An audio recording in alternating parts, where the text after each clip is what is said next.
You are listening to Let's Talk Trio on podcasts. Keep up with the latest episodes by downloading the Podbean app or stream episodes via our social media accounts. Search for Let's Talk Trio on Facebook, Instagram, and Twitter. This episode is sponsored by Student Access. Student Access, the leader in Trio software. Student Access is an online database solution that allows Trio programs to track their students' information, connect with students by text messages, streamline the APR, and work from anywhere, all online, with automatic updates for changes from the Department of Education. Their technical support team includes former Trio staff and has over 50 years of combined experience working with Trio. Make it easier to focus on your priority, the students. For more information and to request a free demo, visit their website at www.studentaccess.com or call them toll-free at 1-800-801-1232. That website again is www.studentaccess.com or 1-800-801-1232. Be sure to share your favorite episodes on your social media by tapping that share button. This is a great way to support the podcast. Now here's your host, Juan Rivas. Thank you, Amelia, for that wonderful introduction. Hello, listener, and welcome to another episode of Let's Talk Trio. I am your host, Juan Rivas. This is Season 6, Episode 15. In today's episode, we have Melinda and Seferino Gurule. Both are former Trio professionals and currently work for two separate institutions of higher education. Melinda works for the University of Northern Colorado as a success coach, and Seferino works as an advisor for Colorado State University online.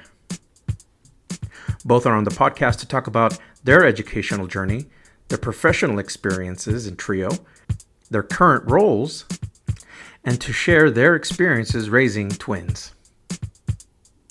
So coming up in just a bit, Melinda and Seferino Gurule.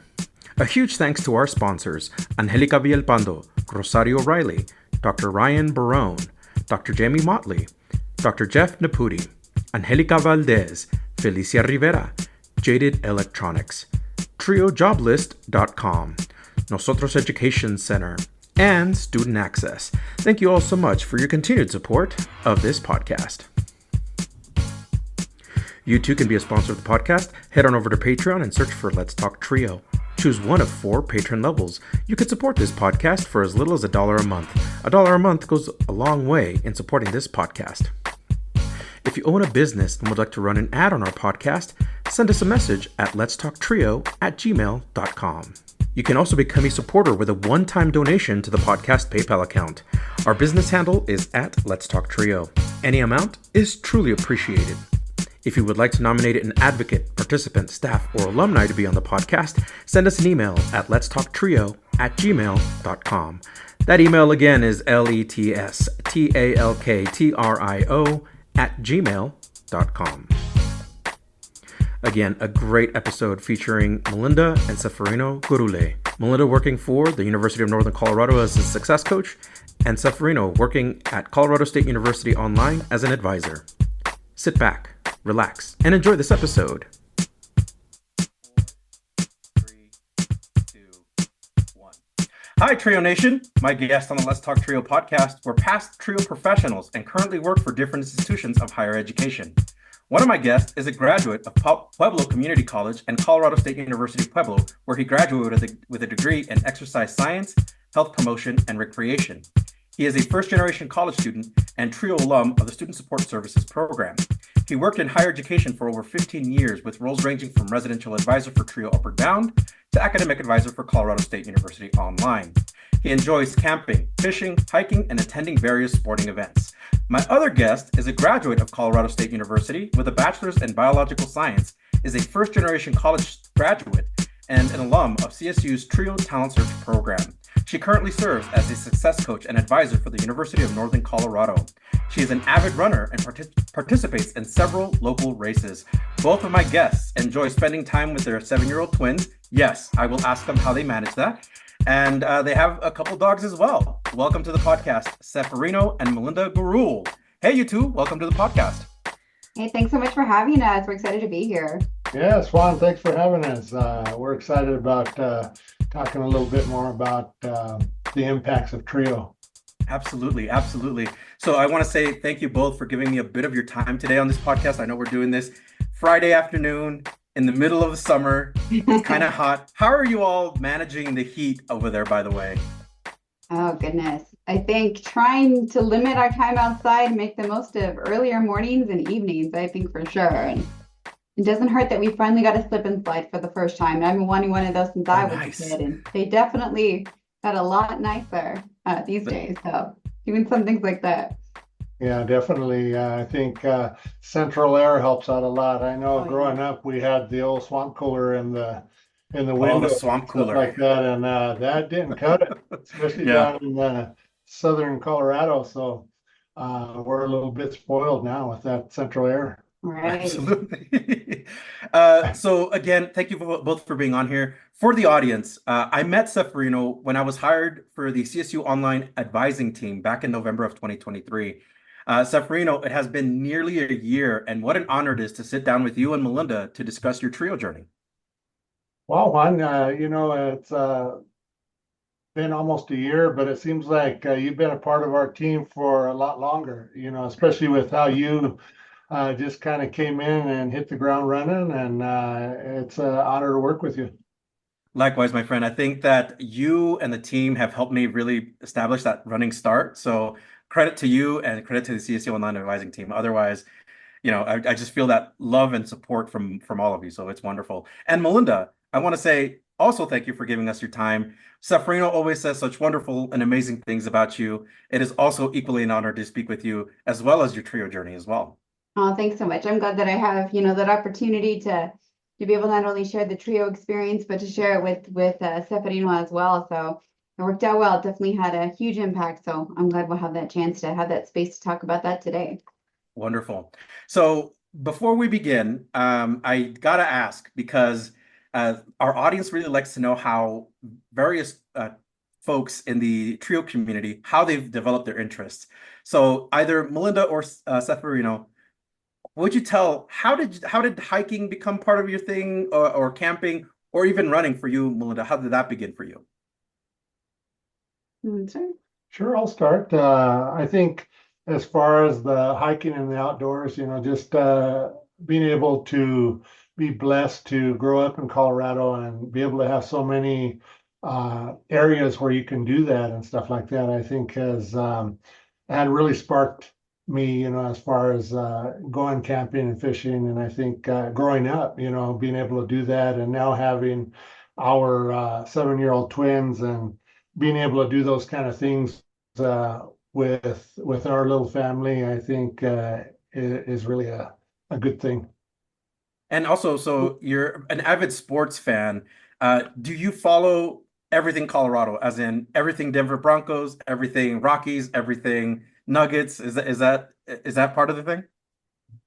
It is. I think now that that was part of our story meeting too, was sports in general, watching sports and stuff like that. Oh, wow. And I think now with our twins, there's a little bit of a fight there, especially with the Colorado teams, because we do follow all the Colorado teams, but our little son Seth Jr. he likes a lot of different teams, like Atlanta Falcons Oh, and he's an Atlanta stuff like fan. that. And Oh, so wow. I can't help but cringe a little bit, because this house is blue and orange, and stuff. Sure, sure. So I gotta say, Seferino, I relate to this. I grew up when my brother. So I really don't follow football that much. My thing is more basketball. And even though I'm not a Colorado native, I follow the Los Angeles Lakers because that's where I'm from. I'm from California. But the Nuggets have grown on me. I'm not gonna lie, the Nuggets have grown on me. But for the longest time, I didn't have a football team. My brothers were into football, and they chose their teams. One was a Patriots fan, and another was a Seattle Seahawks fan. And I decided, just based on color alone, I chose the Carolina Panthers. So I brought up my kids being Panthers fan. Javier, my youngest, was the one that broke off and said, "Nah, I like the Denver Broncos now. They're my team." So I had one break off. And Melinda, so when I think about running, my mind immediately gets exhausted. Like I don't even want to get out of bed. How do you get the motivation to run, and what inspired running for you? Wow, I think it was something I was never planning on originally liking. Growing up, I think it's about the time I was playing basketball. I remember having some issues kind of with one of my knees and really just tried to work on, trying to build muscle and decided to give running a try. My dad was pretty consistent with that growing up just to stay healthy. He'd go and run a mile or two. And, I decided I wanted to try it with him. So I gave it a shot, and it was that slow, painful process at first to just do like, hey, let's Yeah. run a lap, let's walk a lap, let's run a lap until I could get a mile. And then it just kind of stuck with me. It was something I think I felt like, I could do. I think I enjoyed it the most, to just be able to kind of disconnect, and get away for just a little bit, putting on my music. And just really kind of a little bit of an escape for me. And I just love that it's more of a personal challenge with myself versus really competing with others. I actually never joined track and field, which is interesting. Oh, Um, really? I did not, but I did this kind of thing just on the side for myself. I did a lot in the summer times and kind of did it off and on through high school. And then Hmm. college, I would do that too. Finals needed to, blow off some stress. I think that was a way for me to get lost, especially in Fort Collins, on the trails, and stuff like that, Oh to my just gosh, yeah. kind of, have that getaway, being close, to the mountains. So I love that. And I think once I got older, I became a little more focused on it and just done several, the 5Ks, 10Ks, and this year my very first half marathon, which was brutal because it was the Horse-Tooth Half, and that's Oh my just gosh. way too many hills. So that was a true mental challenge, and lots of emotions of, oh my gosh, look, I'm doing this, to, oh, I got this, to, oh, this is horrible, what did I do? But I think, it started just when I was younger, and I think I love that it's, a competition against myself to see Hmm. what I can do, and then just be thankful that my body can do it. So not the Absolutely. fastest run. I'm kind of a middle of a pack type of person, but I think it's something I can battle myself with to work on, times or distances. And I think it's pretty cool that our daughter actually this year decided she wanted to try and run with me. And so she Oh, definitely did amazing. her first fun run earlier this summer, which was pretty cool. And it's kind of how I started. So I'm excited to see where that goes, but kind of Absolutely. where it began. So talking about your kiddos actually, and I hope maybe this might evolve into a parenting advice podcast. I'm not sure. But can you talk about your family? And I know that you both have twins. That much must make life very interesting for both of you. Yeah, never a dull moment, I would say. I agree. So can you tell us a little bit about life with twins?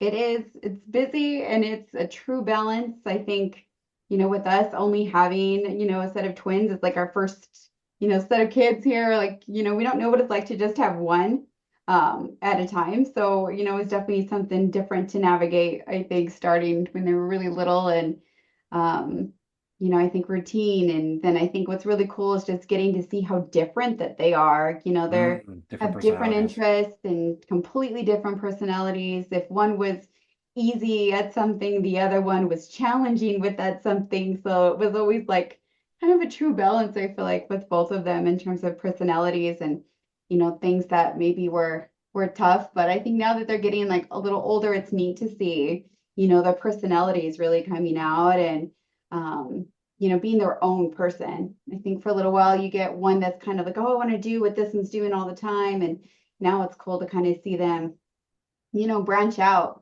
which definitely keeps us busy because now that's going to be more than, one sport at a time, a couple different activities, and you're already trying to figure the balance. But it's an adventure, and it's definitely we need coffee every day, and that's okay. And I think we tag team things, I think, pretty well. And I think that's what helps us, with the days and being able to make sure we're giving our kids those opportunities to really get involved in things that they're excited about, and we're able to support that. And it's just nice to be able to have him to tag team it with.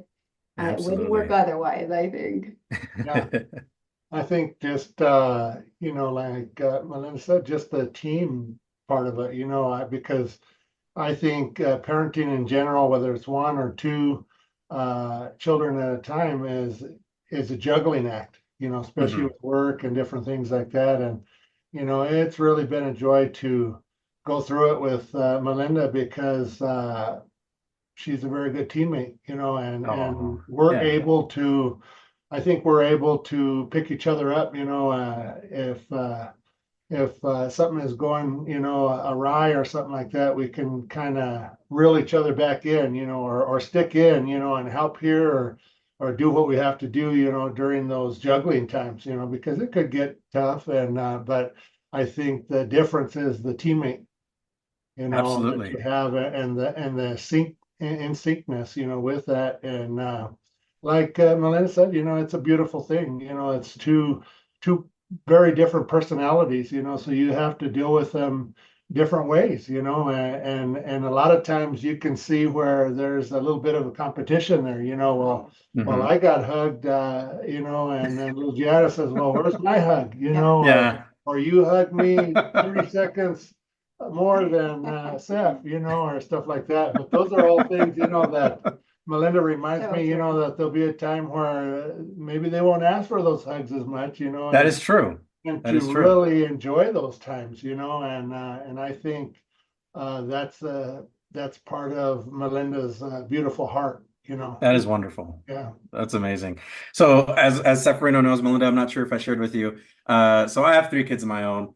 20-year-old, about to be 21, and then 14 and 15. Wow. They're very much the little ones live with me, and they very much have their own personalities. They very Yeah, different. The oldest one very, very independent. So y'all, when it happens, it you don't know it. It just kind of creeps up, and I it just know, right? happens. Yeah. Because I remember my oldest one, I remember playing soccer with him. Like he'd want to go outside and play soccer. We do it all the time, and then just kind of that started fading and fading.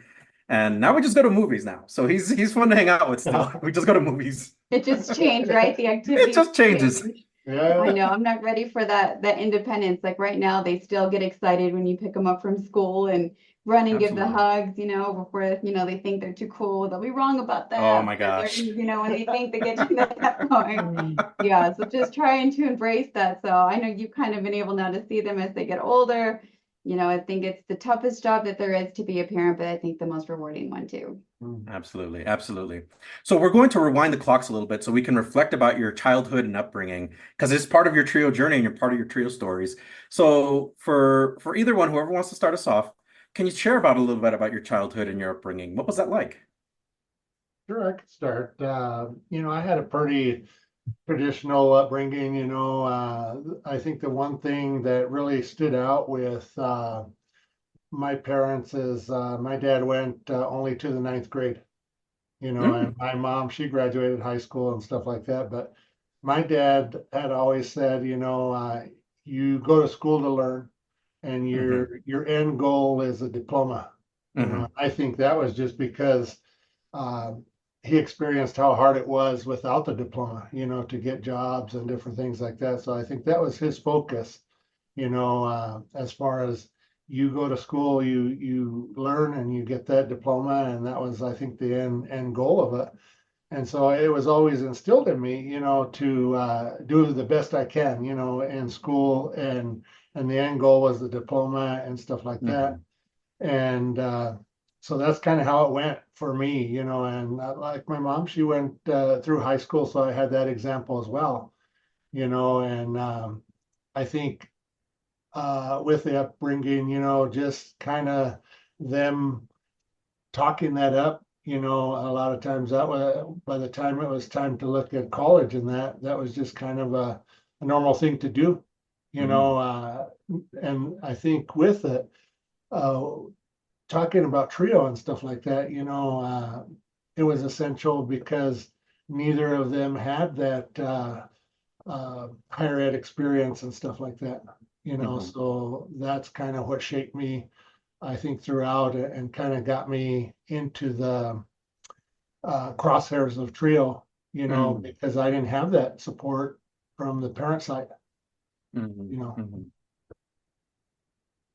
And then for me, mine as well. I think I had a really, overall pretty positive, I think childhood, small town, two brothers, cousins that were like siblings too at the same time. Sure.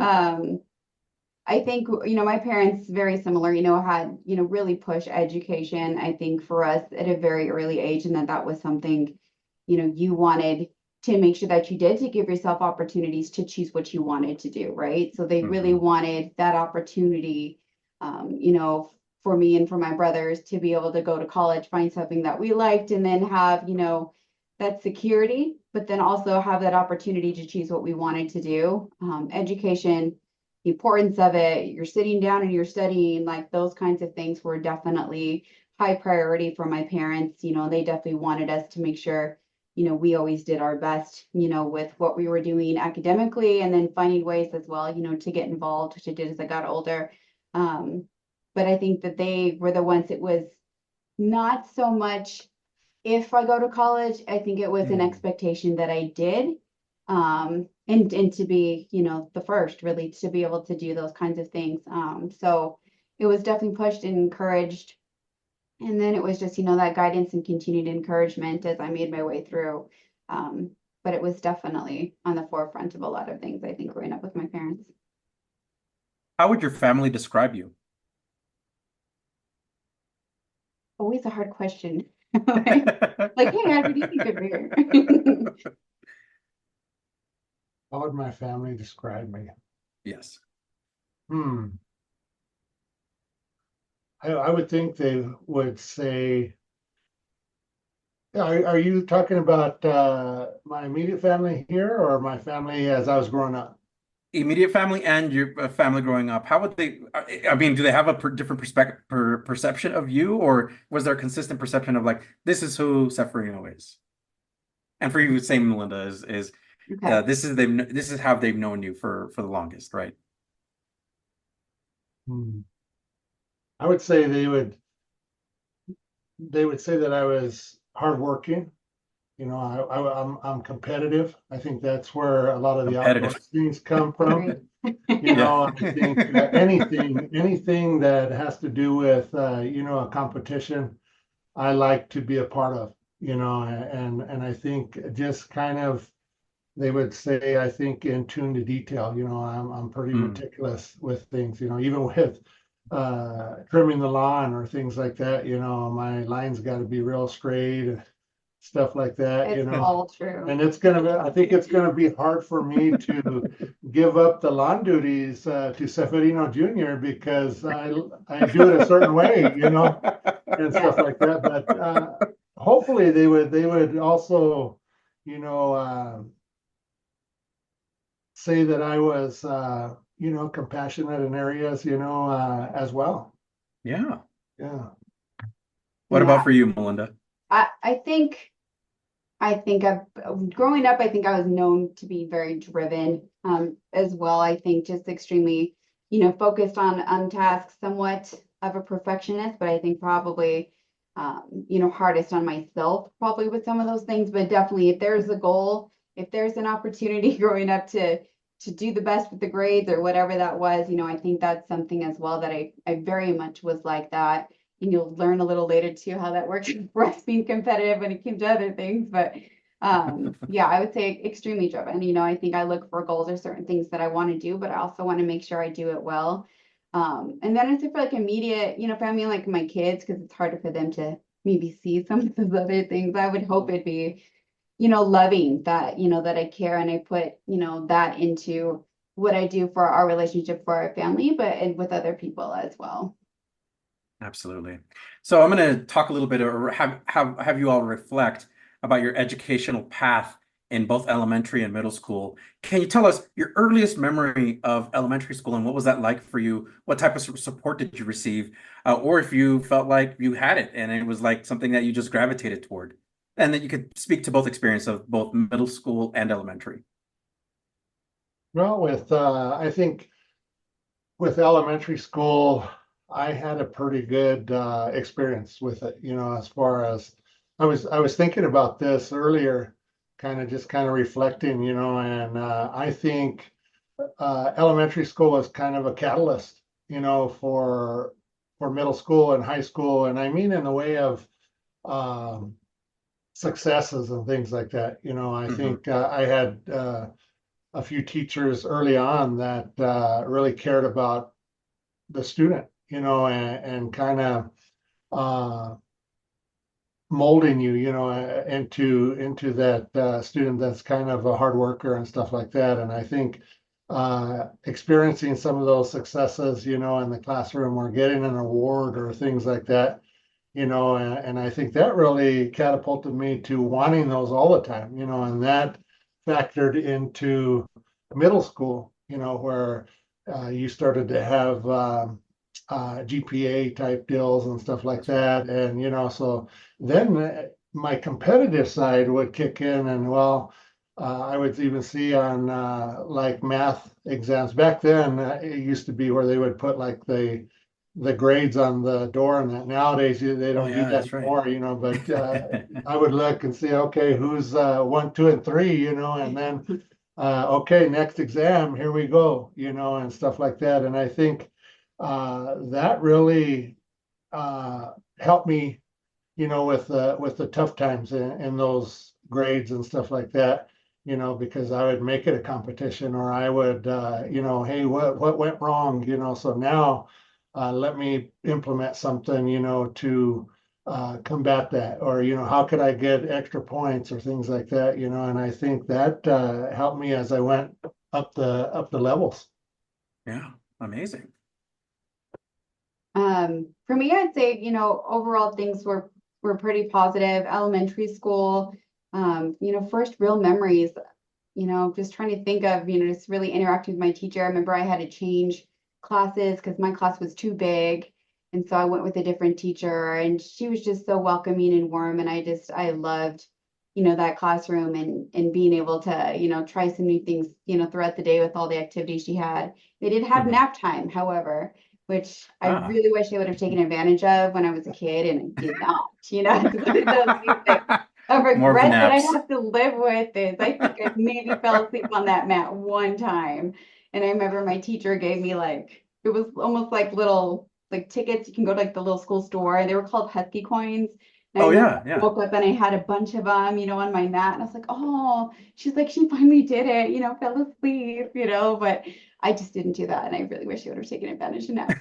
But overall, education wise, I think things for the most part were good. I had just one negative experience, I think in second grade, where I was a couple of my friends and I were kind of pulled from our class and put into, ESL. And I was so confused, and I didn't know what was going on because I didn't speak Spanish. My family said a few things in Spanish here and there, but I didn't speak Spanish. So I was confused by that. And, I think the messaging to us wasn't the best in terms of, what they thought academically maybe, we would be, which I didn't understand. Like, what do you mean I'm going to have challenges? What are you talking about? And was just confused, by that messaging. So I just remember going home, and thankfully I had parents that were, pretty big advocates, and, the mama bear kind of thing came out, and, things changed. And obviously I wasn't in that anymore, but I didn't understand even how that happened, and just the messaging I thought was negative. But outside of that, luckily there was a lot of other really good teachers,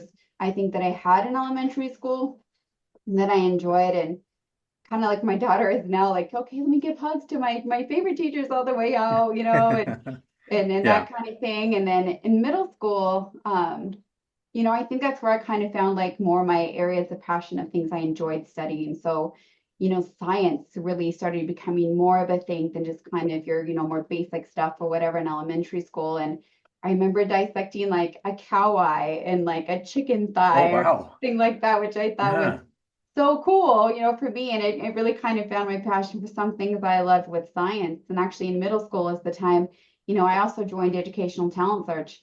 And that happened in 6th grade for me, which was awesome because I knew I wanted to go to college. But now it's I have the support and someone who's going to guide me that entire way, beginning in middle school. So I think a lot of good things, started happening, in middle school in terms of the educational journey piece, finding really those passions for things I love to learn about. But now, getting hooked into a program that I know is now going to stick with me until I graduate from high school. So. Absolutely. We'll be right back after a word from our sponsor. Are you seeking guidance to enhance your trio project's effectiveness and success? Look no further. NOSOTROS Education Center, NEC, is here to empower your trio project with expert consulting services. NEC's mission is to promote the effectiveness and impact of trio programs. Since 2003, NEC has specialized in providing professional development and in-service staff trainings, allowable cost services, for trio projects across the country. The team at NEC, with over 60 years of combined trio experience, offers customized workshops and seminars for project staff, compliance assessments, external evaluations, working on and submitting APRs, database customization and training, development of policies and procedures manuals, and project implementation or reorganization services. Additionally, NEC has secured over $774 million in federal funding with a 92% success rate through their live and on-demand proposal workshops, assistance with data collection and review, detailed technical reviews, and comprehensive proposal development services. Join the hundreds of colleges, agencies, and trio projects across the country who benefited from NEC's expertise. NOSOTROS Education Center, your partner in trio's project success. Visit their website at nosotros.edu.org. Again, that's nosotrosedu.org. And now, back to the podcast. So aside from talent search and some of the things that you've all learned during middle school, what other interests developed for you? Was it music, theater, sports? Did you join any organized activities?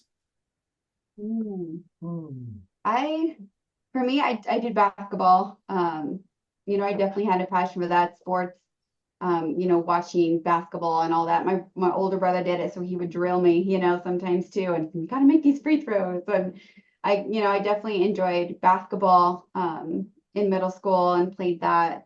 And then music, I think, was a big one for me, specifically, choir. And Choir. singing. Yeah. So I started to get involved in those opportunities to get involved in anything that had to do with music. I think that's something I've loved since I was really little. Can go in my room and back in the day, right, listen to a cassette tape. And I kept rewinding, that cassette tape. And, oh, that was so great. And listen to this song and telling people about it, and I've loved music. And then, the singing thing I started to enjoy in elementary, but in middle school is when I could perform and do some choir stuff there. And I just really, I think that sparked a lot of that, in middle school. Absolutely. Yeah. And for me, I think it was interesting because as I was growing up, like in middle school and stuff like that, my focus was never on the sports side, and that was where you started to be able to get into organized sports and stuff like that. Right. And before that, any sport that was on TV or things like that, I was watching, and I wasn't just watching, the score or things like that, but I was watching certain positions or certain techniques or things like that. And my dad, he had never pushed me into sports. He always said, well, you're in school to learn and you get your diploma, so I never got that push to join organized sports and things like that. But I think the way it happened was I would go an hour early to school. And that was just to get get a pickup game going on the basketball court. Or there was times I would borrow a shovel from the janitor in the winter, and we'd shovel the lines outside on the court, just so we could see the 3-point line and stuff like that. Yeah. And I think that really, I've always had that competitiveness, and I think as I got to high school, I finally started to play like in the gym or that, and there was coaches that said, hey, maybe you should come and try out for our team, and so I didn't start until I was my senior year of high school, and I threw the shot and disc.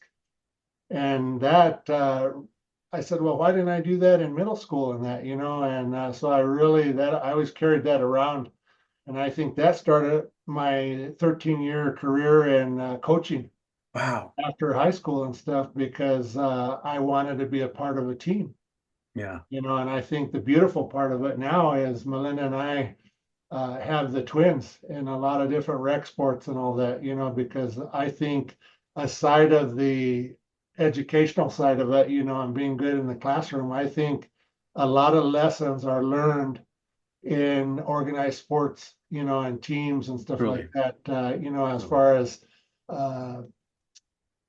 overcoming adversity and things like that, so that's kind of what happened with me. Yeah. Right on. Did those interests carry over into high school? For me, they most definitely did. I did basketball in high school for a little while, and then I joined cheerleading. I did that for a bit, but it's part of the music, and I think the choreography side is what I really liked. Which is funny that I was a cheerleader because I was a really quiet, relatively introverted kid growing up, and suddenly I became a cheerleader. And I think it's just the joy of the music and the dancing stuff I liked the most. Sure. And and I did choir all through high school, did singing Valentine groups. I tried out for state honor choir and was able to get into that and participated in state honor choir, and then was involved just in a lot of clubs, in high school. So quite a few things I think in there. I wanted to be involved, and then also work to try and be, leader of some of those organizations and different clubs as well to just get involved. So I think I really tried to come out of my shell a little bit more in high school, but I think starting with some of those sports and those interests in middle school, I think definitely helped propel that into high school. Awesome.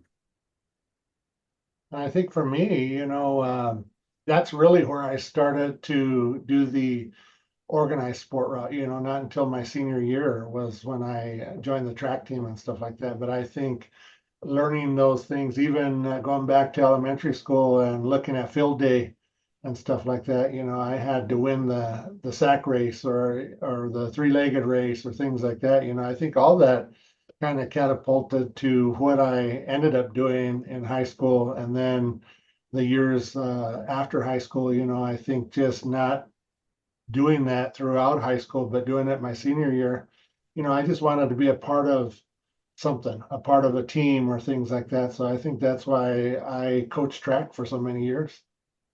Wow. So going into those carryover into those interests into high school, I really want to get a sense of like what entered y'all's mind, because I know you were probably going into separate high schools, but as you entered high school, what was your mindset like? Was there any sort of anxiety associated with entering high school? Was there any confidence or any excitement about that? Yeah, let's go there. Excellent question. I think going into high school, my feelings were, I think I was a little bit nervous. And I think there was some anxiousness tied to that because I felt like this is when my grades, everything is really going to count, when it comes to the next steps once I graduated from high school and, looking for a college come senior year. So I think there was some excitement with things I think I could get, maybe involved in that I couldn't do in middle school, but I think a lot of mine was really focused on, the academic side, for myself. And I think sometimes those pressures of, oh my gosh, I got to make sure my grades are good, or I got to make sure I'm taking all these right classes. So that way I had that opportunity to, pick a college kind of thing and have more choices for that. So for me, it was a little bit of like, okay, now it's going to really count. And I really need to make sure I do well, as well as get involved, I think, too, to help that academic resume, right? So that's kind of where I was at. Yeah, and I think for me, I think the push was always to the end goal of the diploma, but unlike Melinda, I didn't think of the part about the GPA or things like that were going to that I would need for the next level and things like that. And I think you get kind of comfortable because I grew up in the east side of Pueblo, Colorado, and so they were kind of underfunded schools and stuff like that, and you're used to the students that you're around and how they talk and stuff like that. Well, when we got to high school, there was two middle schools that fit into that high school, and so it was a difference of the Heaton Hawks and the Risley Bears, and I think I got my first sense of I never knew I had an accent, or I didn't think I had an accent until I got to high school and we got mixing with the Heaton Hawks, and they were correcting us with certain words that we said in English. Really? And so I didn't realize that was even a thing, but then you start to think, oh, well, you do say this a certain way or something like that.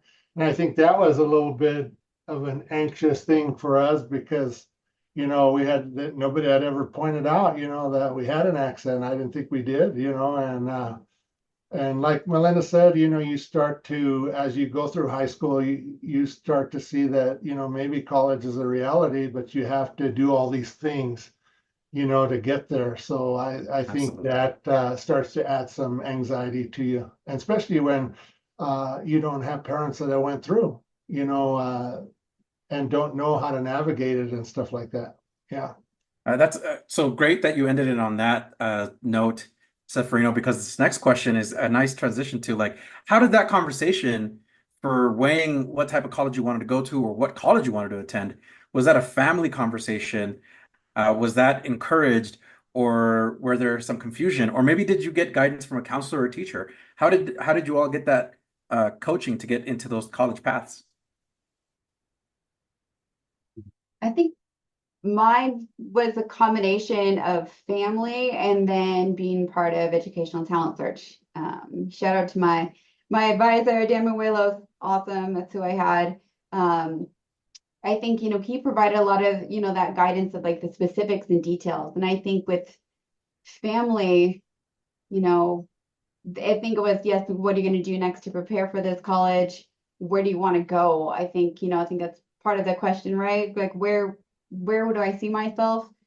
I think finances is a big piece of kind of what we looked at or thought about. I think my parents wanted me to, they wanted the bragging kind of rights, like, hey, my kid went to this going to this great college, but at the same time too, the reality is, the getting into some of these colleges as well as like the affordability, of some of these Oh my colleges. gosh, So I yes. think some of those kinds of things were, we talked about. I remember once I wanted to go to, I thought about going to HPU in Hawaii. Thanks to Talent Search, I got to go to Hawaii for one of our summer programs, like our trips to look at colleges. We had an excellent science and pre-med thing and stuff, and I wanted to go there. And I remember my mom saying, "Oh, that's a great idea, but we maybe can fly you home once a year. Like maybe we could afford. That's the only time I could see my family. It'd be like." Yeah. We could afford you to come back one time, maybe. I'm like, oh my gosh, I Oh can't my see my gosh. family that long. So I was like, well, maybe not that college. But I think thanks to Talent Search, you know, they gave me that opportunity to say, hey, we're going to apply for multiple, and then let's see what we're looking at. What kind of college? Do we want a bigger one, a smaller one? What's the priority? And for me, it was, the major for sure. I wanted to go in science and at the time become a doctor. So, looking at all of those things, but also I think Talent Search helped break it down with, okay, what are we looking for in terms of class size? What resources are there? How much is that going to cost? What scholarships are available? So I think it was definitely a combination of some discussion, obviously, with my family, as well as, that guidance as well from my Talent Search advisor. If you don't mind me, I'm going to do a quick follow-up, Melinda. Was the decision to think about a college, did it come down to considering what your family was feeling or proximity to your family? I think what they were feeling, and I guess part of it as well, proximity. I think I could handle, like I thought, oh, I could do Hawaii, but then my mom pointed out the reality of, well, if you want to be able to afford to come home, I'm like, what? And I definitely grew up really close to my family, so that definitely played into it. Being, close enough but far enough away, I think, to still be able to have some independence, but close enough to go home if I needed to. And I think that ended up being part of that, decision as well with what I looked at in terms of colleges. Right on. Thank you. And Seferino, for you, what was that decision-making process for college? Did that eventually become a family conversation, or a coach guided you to that path? For me, I think it kind of gradually progressed into the family conversation. I think as I was going through high school and stuff like that, the big push was to get the diploma, but as the successes were coming or things like that, or I was doing well in certain courses and stuff like that, I think my parents started to see that, that could be a possibility, to move on to the next level. And I think it was a gradual thing that was also catapulted by the partnership between CSU Pueblo and the local schools, the local high schools in town. And what I mean by that is just kind of CSU Pueblo putting on different college nights and things like Oh, that, college nights, yeah. to where there was one time that my dad and I went to CSU Pueblo, and they had the science building. They had the cadavers out and stuff like that, Oh, and different things. And boy, you should have seen my dad get shocked at all that stuff, because he went to the ninth grade and sure. things like that. And so we're looking at all these different things, like the cadavers, and then we're looking at. We went into the engineering building, and they were showing us how to the strength of cement. They had these cement cylinders, and they were busting them, and how many pounds of pressure and all this stuff. And so that really caught my attention, just we also went into the technology building, and they had stuff about programming and things like that, and I think that really going to those types of functions and things like that kind of sparked my interest in, what is at the higher ed level, and I didn't get into trio until I was in college. I didn't do the educational talent search route or things like that, but those were the supports that I had, that kind of started to spark that. I think my dad couldn't eat chicken after we went to see the Oh no, poor guy. for a long time, and but Yeah. I think that him attending those things kind of got his interest too, hey, you could do something like this. Absolutely. I'm going to ask you both kind of a nerdy question, but it has to be asked. Did you have a list of colleges that you really wanted to attend? Yes. I did.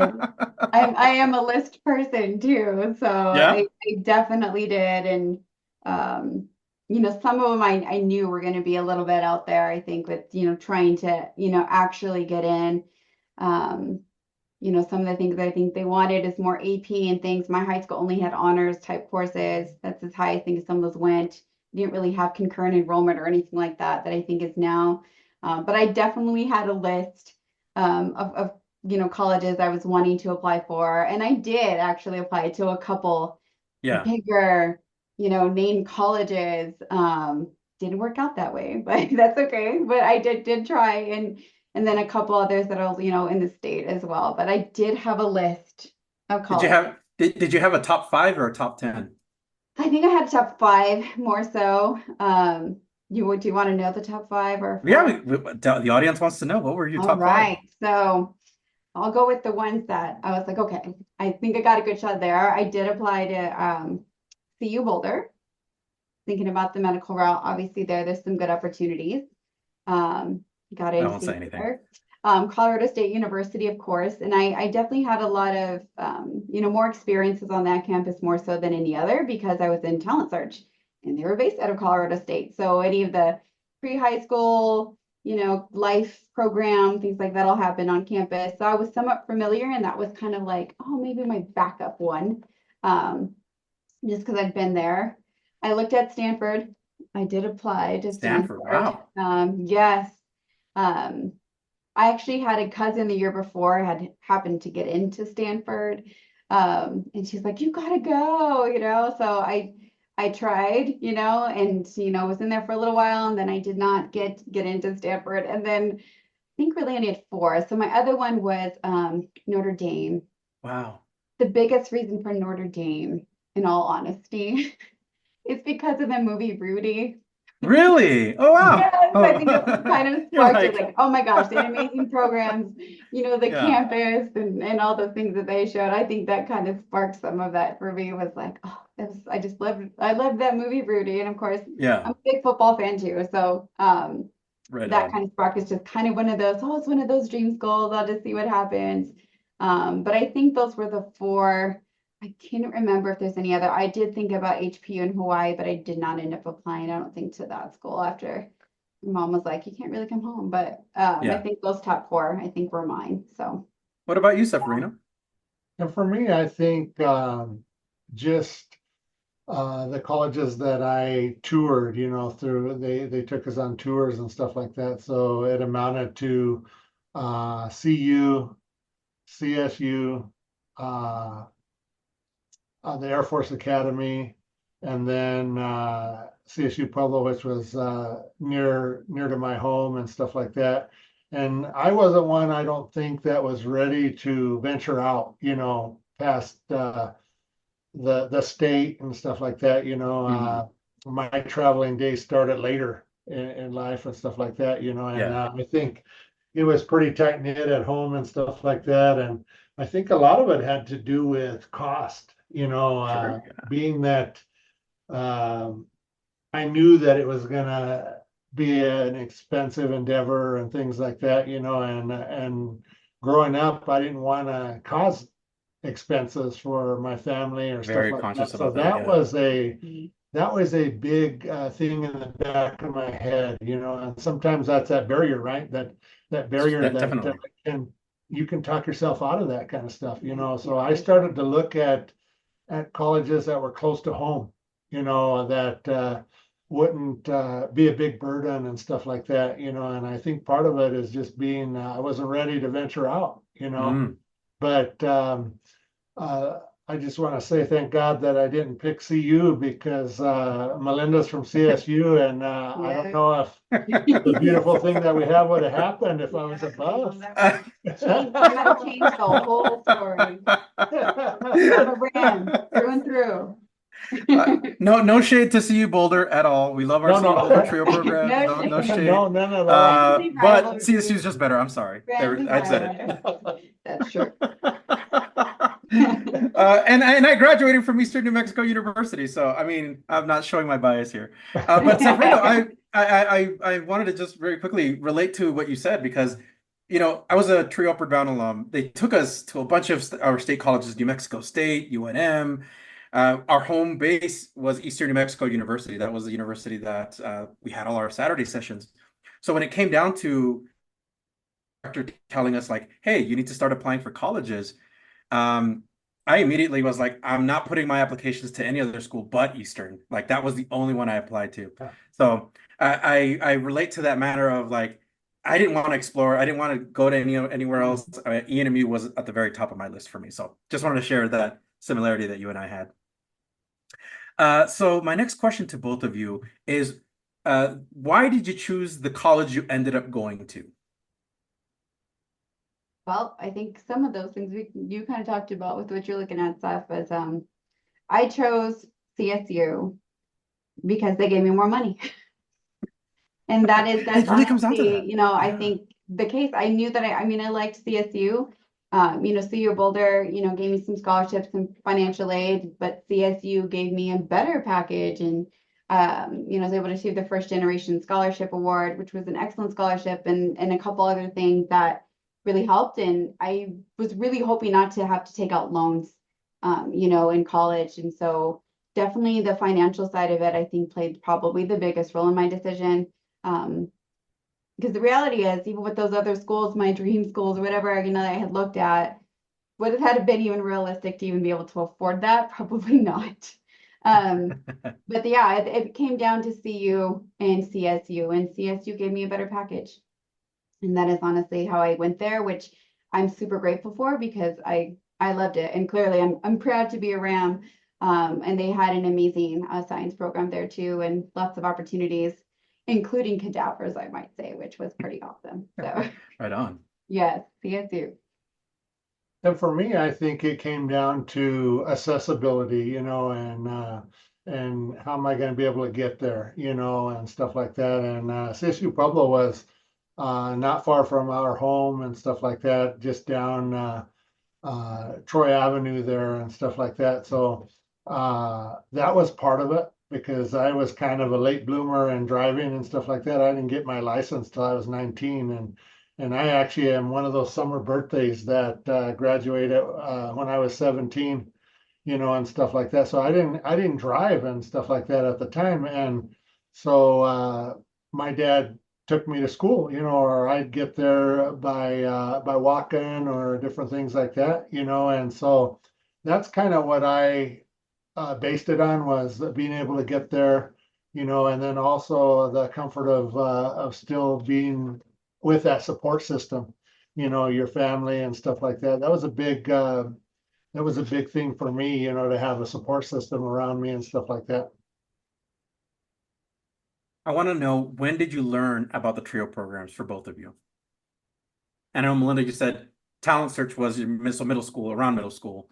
Yeah. Seferino much there, but yeah, talk about when you learned about it and who encouraged you to apply.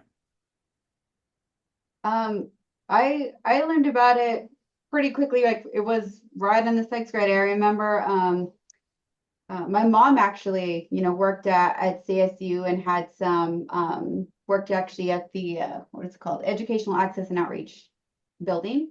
And they had like the trio programs and stuff in there. And so my mom knew about what talent search was, and she knew about Upper Bound and all of those. And I remember she said, "Hey, talent search is going to start serving your school, and there's going to be a guy he's going to come talk about it to your classes." And I was like, "Okay, you need to get that application. You need to turn it in." Like, it became a thing, you better get that because you need to join that, so that's going to help you and help you navigate this whole process getting to college.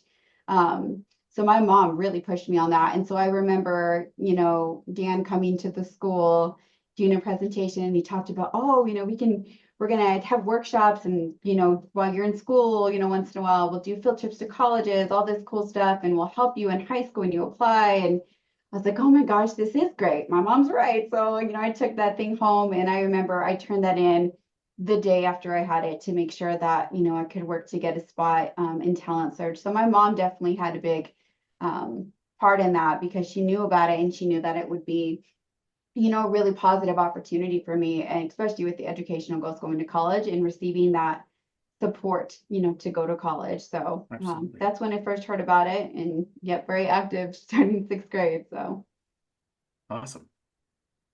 For me, I had an interesting path really to get connected with Trio, because my first year out of high school, I attended CSU Pueblo and didn't know how to navigate things and stuff like that. So by the end of my first year, I was on academic suspension. And so I went and worked in the industrial park in Pueblo, did different various jobs and stuff like that. And that was for 8 years. And then I went back to Pueblo Community College and started attending there, and I got my Associate of Science degree. And I had an aunt that worked at CSU Pueblo in the EOC, what is it, the Educational Opportunity Program. Oh, And, Education Opportunity Center. Yeah, and I had graduated from Pueblo Community College, and she had been talking to me about coming back to CSU Pueblo and kind of finishing, what I started and stuff like that after I had some success over at Pueblo Community College. And she actually walked me down. Her name is Louisa Naya. She's since retired, but she actually walked me down to the Student Support Services program and introduced me to, it was Henry Ornelas that was working there at the time. I think he's at CCD now in Denver, but walked me down there, and I got an interview to work with them, and then also apply for the program, the Student Support Service program. And just with my past journey, I knew I needed a support system that could help me navigate through if I was going to get this 4-year degree. And that's where it all started. Wow, amazing. So I know we're moving forward and moving back, but I'm gonna ask, can you talk about your experiences in your trio programs? What did that mean to you, and how did it help you prepare either for college or help you stay in college? Well, I think trio for me, like talent switch was just such a positive experience. It definitely I think helped with my nerves and that anxiousness of kind of, trying to be prepared to go, to college, kind of where do you begin? How do I fill this out? It costs money to apply to college, all those It different does, things yeah. that you don't think about. Um, it was super positive. I just remember being excited to learn something new, with the workshop that my advisor would do.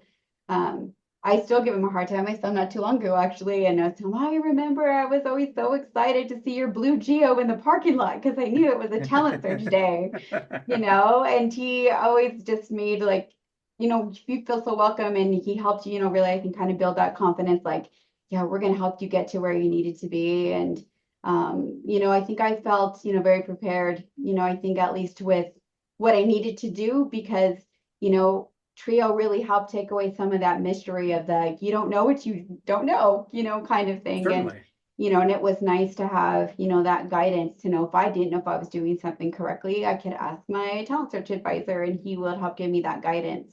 Um, so it definitely meant a lot to be able to have all those opportunities to learn and feel prepared. I remember we had what they called the life program with talent search. It was like right before you started your senior year. We had a chance to even write like our personal statements for admissions and then get feedback from people, at CSU to even give you feedback like, hey, this is maybe something you should look at or change or whatever. So, those kinds of things that I feel like a lot of students don't have that opportunity to get that kind of feedback. I think that helped me feel a little more confident when it came to, applying and Mhm. making sure I didn't miss something, because I didn't know, what I needed to do, what needed to be included. But, I think it was just super positive, to help you be successful while you're in school, but then also help you feel prepared for what comes next. And then when it came to college, even though it wasn't, it's not a college trio program, I knew that my advisor, thankfully I was at CSU, he was still there and still is currently. And it was nice to know he was around because he would even try and still do some things together with us, with those of us that had just entered college, to kind of help us with that transition, as well, and be aware of even resources on campus. So he was still there even after, I left high school. I remember we did like a kind of like a white elephant Christmas thing, I think, and it was the prizes, presents were things like toilet paper, Mhm. ramen, toothbrushes, things like that. That as a college student, you don't realize has so much value until you get College there, essentials, yes. You're like, yes, yes, I needed that extra, ramen noodle or whatever right there, goldfish crackers. Right. Just fun things like that to continue to feel like even though I wasn't in talent search anymore, I still had the support of that community, which I think, was great because we could meet on campus and do things as we needed to. So I think that also helped me when I got to college, because there's definitely some anxiousness there when I started. So Yeah. it definitely helped. And for me, I think the biggest thing is being able to have that support system. Trio is just that big hug that you need, when you get to college. And I was thinking back to my first stint at CSU Pueblo when I first got out of high school. I didn't have that. I had it at home and stuff like that, but when I got to the college, I didn't know how to navigate things. And as I got back in and I got introduced to the Student Support Service program, just to be able to go and in a group setting and be around, a lot of first gen students that are going through the same things, and their staff being able to help you navigate and give you the resources and kind of empower you as a student, really helped me to acquire that 4-year degree. And not only that, but in a professional way too, because um, I got a job as a tutor with them, and that's kind of was a catapult to me being an advisor because I was able to tutor various subjects like algebra and biology and different things, and I got to where I had a passion for helping students like me, and their staff helped me to move up and kind of be a support staff and stuff like that, and kind of set me on my way to what I'm doing now, as an advisor and kind of helping students navigate, and so they were really instrumental in not only helping me get the 4-year degree, but also putting me on a career path. Absolutely. Wonderful. Can you talk about, I'm going to have you all reflect about this moment. Talk about the moment you graduated from high school. What did that mean for you and for your family? Wow, I think that was the big goal all along. My dad would have talks with me and he would remind me, I don't have a diploma and stuff like that. And you're going to need that, to be able to work and stuff like that. And that was the big push all along, and I still remember when I walked across the stage and I got my diploma, the first thing I did is look up at my dad, and I could see his face, and my dad wasn't one to get emotional, if he got emotional, it was really something, and he got emotional, about it. And I think it was because he realized, how hard it was for him, getting jobs and things like that. And I think at that point you could see he was about 5'8.5", but he might have been about 5'10" after that, because it was like a big weight lifted off of him, and me being kind of setting an example, and stuff like that. And I think it was a big impact on him as well. Absolutely. For my family, I mean, it definitely meant something for me to graduate from high school. I feel like my parents were really set on the college piece, so I kind of felt like, all right, this big step, this is done, and now we're on to the really big one, a little bit more of the unknown, Yeah. So I Yeah. think it meant something, a lot to me, and I think it meant, a lot to my family, but I feel like my family was more focused, like, you graduating from high school is an expectation, it's just what you're going to do. Mhm. The big thing we're working towards really is the college thing. And so I think that's where a lot of, I think some of that mindset was, is yes, you did good and now we're off to college. But now it's like, okay, that's part's done. And now we're going a little more into the unknown. So Melinda, I'm going to start with you then with this question is, once you've completed college, what was that mindset for you once you set foot to your college campus? What was that feeling like? I think, it was a mix of, I think, some excitement for something different. I definitely grew up in a town that, which I think was a good thing. I mean, a small town where everybody knew everybody and they knew you from when you grew up to when, from when you were in kindergarten to when you graduated. And I was kind of excited, to meet some new people. But I think a lot of my feeling, like first day on campus, was pressure. I think, first, in the family, and you want to make sure that you graduate and get that diploma. You want to make sure, oh gosh, I can't do bad because what if I lose my scholarships? Like, can't, I don't want to have to get loans or whatever they have to do. And I think there was a mix of some of that, a little bit excitement because it was something new. But I think there was definitely, I felt a lot of pressure to do well while I got there. And I feel like that kind of stuck with me that first semester. Well, perhaps I overstudied. That's the thing, just trying to, I think I wanted to so badly to succeed and not disappoint, my family and be the first to get that. I think that's what was a lot that was weighing on me. I think day one on campus, funding my classes, navigating this new thing, but making sure I could be successful. I didn't want to fail at it. And for Seferino, what was that moment like for you when you started going to college, set foot on campus? What did that mean for you? I think for me, it was like almost an anxious thing, because I think even now I'm a creature of habit. I think Melinda reminds me of that. I'm kind of a creature of habit. I don't like a lot of bumps, to pop up in the roads and stuff like that. And I think with stepping foot on campus, coming from high school, you got that comfortability, because you're a senior and stuff like that. And then you're coming to this big place, that you're just kind of like, well, how am I going to navigate this? And I had in the back of my mind, always that thing that, well, my parents, are they going to be able to help me, navigate this? And who is going to be able to help me, and stuff like that. So I think that was part of it.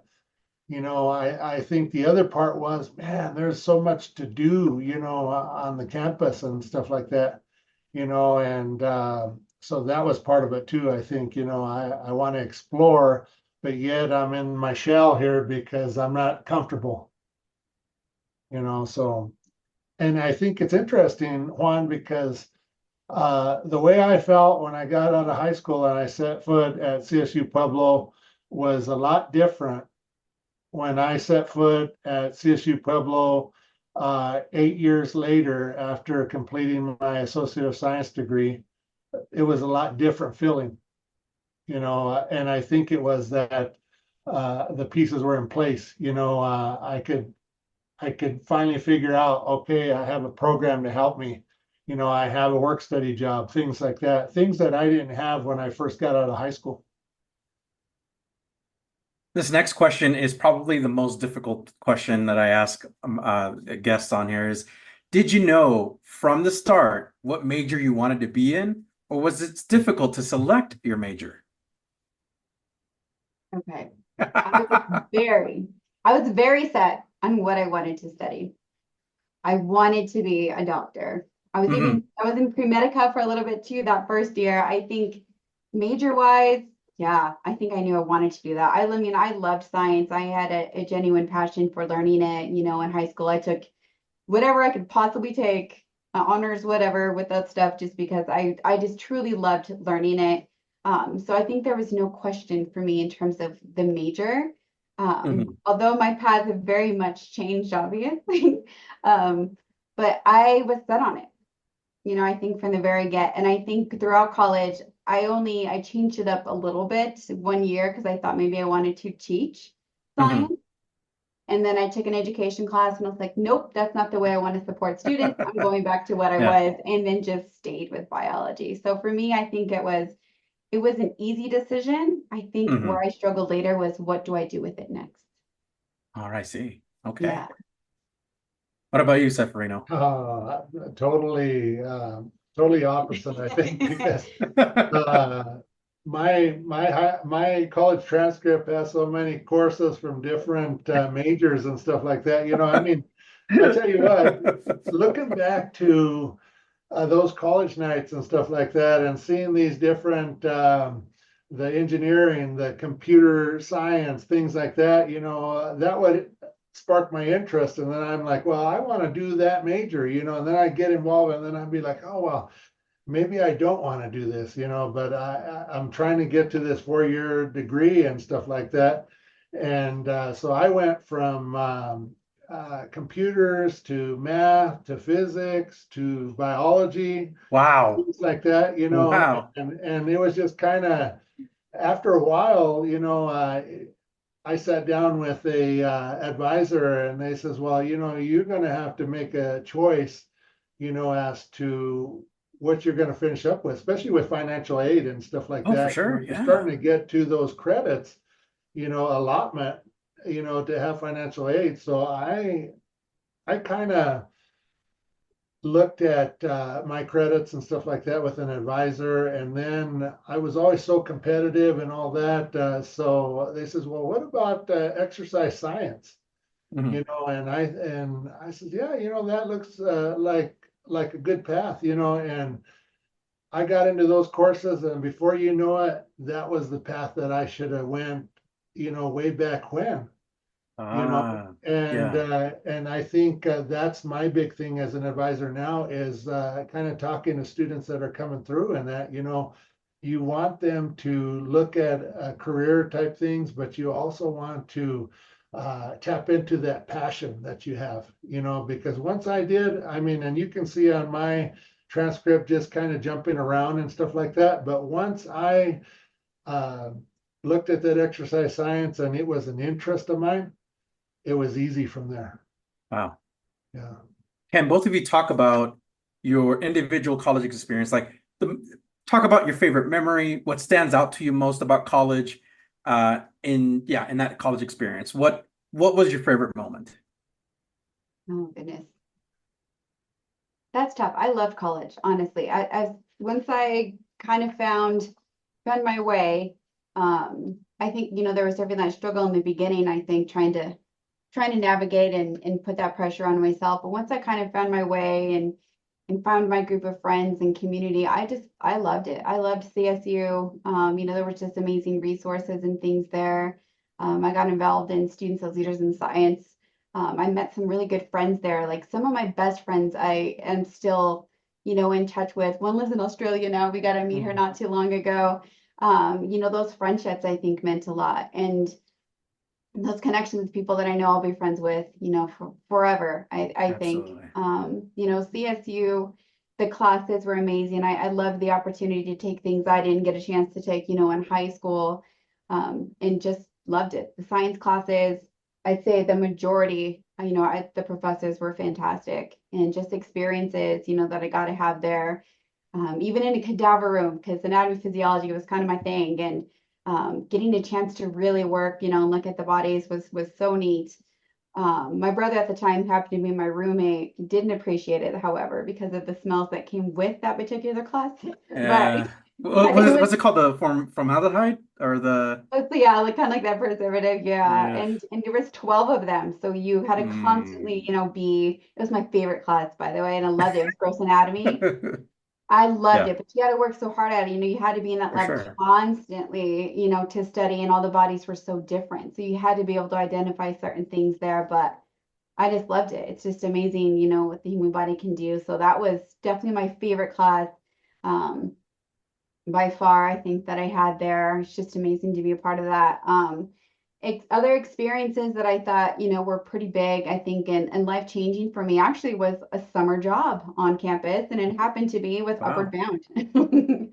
I needed a job, before I think my junior year of college, right before I started that, and I remember, hearing, hey, there's an opportunity. They need some tutor counselors for the Upward Bound program for trio, and you are a trio, so I think maybe you do good. I remember being absolutely terrified of doing that because I was like, oh my gosh, these high school students aren't going to take me seriously. They're going to be alive. It's not going to be good. But it's so funny. It's, you get to be a part of that on the other side, having been a participant. And it was just a different experience. And it was nice to be able to relate to students that are going through similar things that you went through and make those connections with the students. And that one summer of a job I thought I would just have one time in working with students changed everything for me. I remember Yeah. getting to that point of the realization going, I don't think I want to be a doctor anymore. I think I want to work with students in trio. I want to find a way to make that impact and make those connections with students, the way someone helped me. And I loved it. I enjoyed doing that. And I came back for a second summer to work for Upward Bound, after that, right before I started my senior year. And I loved it. I definitely thought that was my path that I didn't even see coming. I had no idea I was going to go that direction, and become, an advisor in trio. But, that experience, and I tell it to a lot of my students now, like, you never know what experience here is going to kind of help direct your path, and it's okay if it's not completely straight.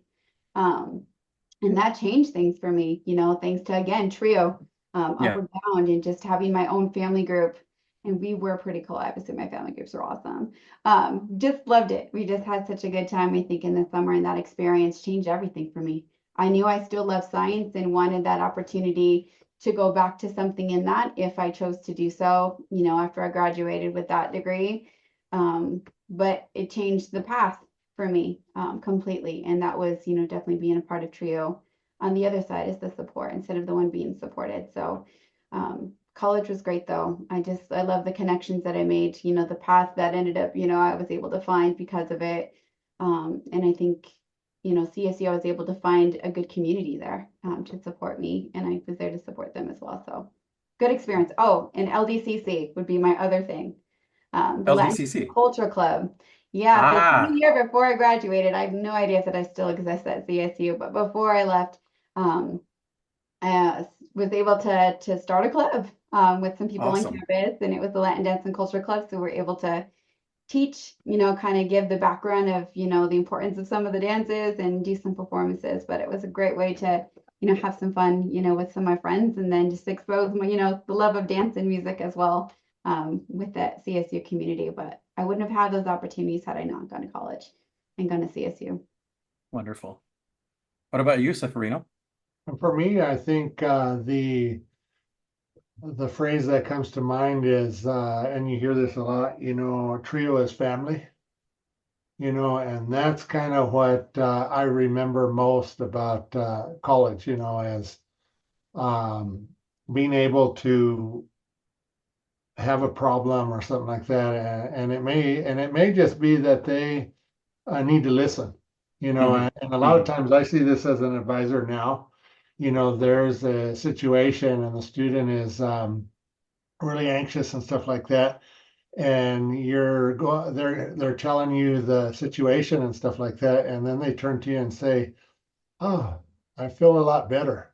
Yeah, And you yeah. hadn't done nothing, but listen, and I think that really impacted me being in a student support service program, is they'll listen, and not only that, but they're like you, and they're going through the same things. And I think it's just one of those beautiful things that came full circle, because I was able to work within the program and stuff like that. And I wasn't the student that was anxious and that anymore. I was the one navigating, and things like that. And I think with that, that brought me to a lot of really cool things, that because the stresses were off of me, because I had that support system.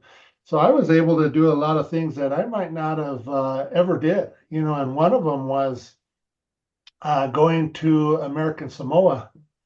Wow. We had a tutor coordinator in Student Support Services, Tasi Tuato'o, and I was a tutor under him, and he took me and another peer of mine to American Samoa, and it was my first time on a plane, and it was actually 30 something hours round trip on planes, and I had never been on a plane, Yeah. and just to be able to get out of the country, we did 1 week in Hawaii and 2 weeks in American Samoa, and just to see the different cultures and stuff like that, and not only that, but being able to work with Upward Bound as well, kind of, I think Trio brought me out of my shell a little bit, because contrary to doing a podcast or things like that, I'm pretty shy, outside of it, and I would never have guessed, ever. and it's one of those things where I got to do a lot of things that I may have never have done, and I think a big part of it was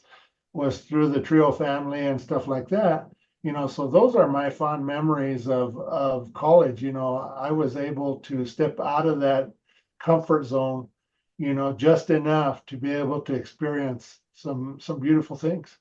Awesome. Can you talk about or share that moment when you graduated from college? What did that moment mean to you, and what it mean to your family? That was a pretty big moment. I just remember that was a tough semester. I think my last one, there was just a lot going on, I think, at that time, with just work and things I was involved in trying to balance. And I just remember finally being like, I can breathe. It didn't quite sink in. I feel like right away, that I graduated. But it was cool because I got to, walk down, with one of my best friends, and it was just a totally different experience, than something For from sure. high school. And, it didn't feel real, I feel like, at first. Mhm. For my family, it was a huge deal because I was the first. I had an older brother that went to college before me, but he didn't finish. So I think the pressure was on for sure to be like, oh, she's gonna do it. I remember my dad saying that he was gonna get like emotional, and my dad does not get emotional. He's definitely not that guy. But I remember he said, oh, I was about to, and I saw you get your diploma and they said you're Dave, and Yeah. I was like, wow, really? And he's like, yeah, because I was about to get emotional there with you finishing. So it definitely meant a lot to them. It was a journey, I think, for sure, to just navigate that whole new thing, and to actually then have that be done and say, okay, I'm going to finish this. And with something that I felt I enjoyed learning, it was cool. It meant a whole lot, I think, to me, and probably even more to my family, I would say. And for me, I think, being able to walk across that stage after the long journey, that I took and stuff like that, I think this is probably true for all the students that walk across that stage. You start to reminisce as to all them challenges and all those obstacles that you overcame. And not only that, but you start to reminisce about the people along the way, that were a support or helped you or had a kind word, for you and stuff like that. And I think that is a beautiful thing, to be able to look back and look at all that and how much you overcame, and then look at the people that were put in place there, to help you through, and I've always said that it takes a village, to get you to that level, and it really does.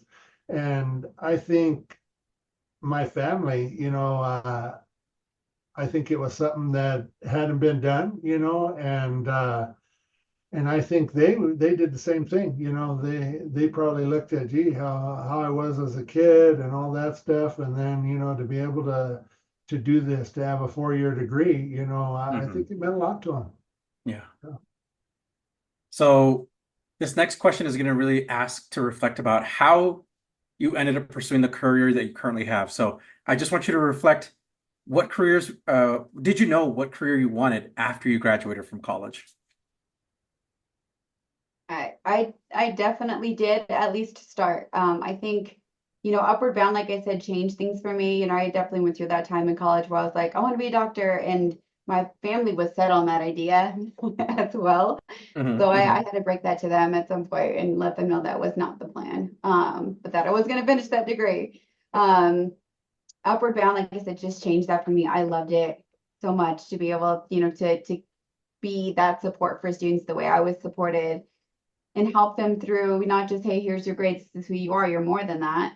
And it's nice to be a part of that and that journey with students. So I knew I wanted to do something with that. I did I was coordinator of the bridge program as well at CSU for a little bit too. So I got to work with a lot of TRIO students then again, and that just kind of sealed it, I think, for me.